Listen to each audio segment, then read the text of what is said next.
howlgalkan muddadana waa socday, haddana muddo waa soconaya. Amniga ayaa lagu xaqiijinayaa, amniga caasimadda waana la wadayaa.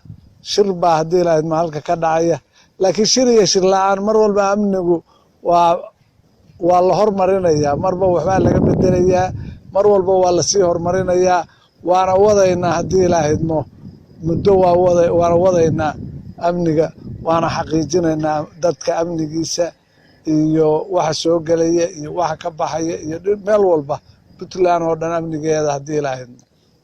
waa gartay taliya, howlgalkan intuu socday ma jirtaa tira cayiman oo dad la qabtay oo aad noo sheegi karto? waa la qabtay dad badan oo tuhunle baa la qabtay. ilaa 30 qof baa hadda la hayaa oo tuhumo leh oo la baaristoodii socotaa.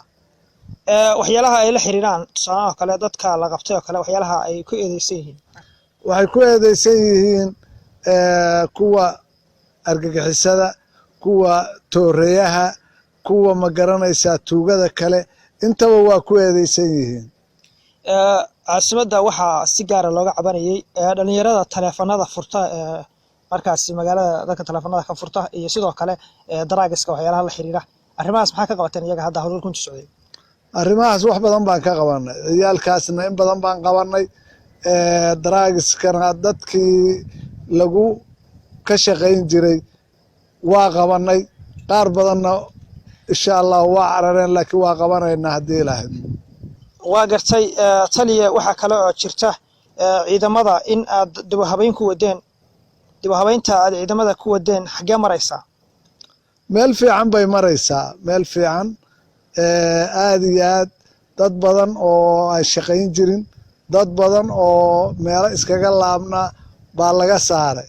ma dhahayo hadda waa arrin ciidan tiro intaasaa la saaray iyo intaasaa hadda bay tahay iyo ma oranayo, laakiin meeshii ugu fiicnayd bay maraysaa. dhinaca kale waxaa jirtay taliya warar soo baxaya oo sheegaya in dowladda federaalka Soomaaliya ay magaalada Gaalkacyo ee gobolka Mudug guud ahaan keeni doonto ciidamada booliska ee loo yaqaan Haramcadka ee dowladda federaalka Soomaaliya oo inta ka hor la geeyay gobolka kala degmooyin ka tirsan. marka ciidamadaasi Haramcadka ee dowladda federaalku ay keenayso gobolka Mudug gaar ahaan magaalada Gaalkacyo, Puntland maxay kala socotaa?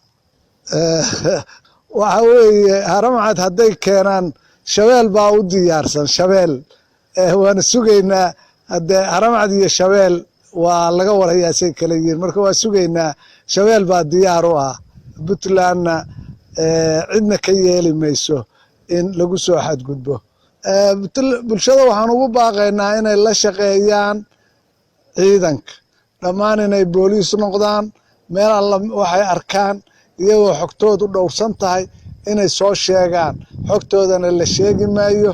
waxaa la rabaa qof kasta waxa uu arko oo uu dareemo ama ka shakiyo inuu soo sheego, inay shaqeeyaan, in laga wada shaqeeyo amniga baan sidaasaan haddii lahaydmo ugu baaqayaa. ciidamaduna heegan bay u yihiin difaaca Puntland dhinac kasta.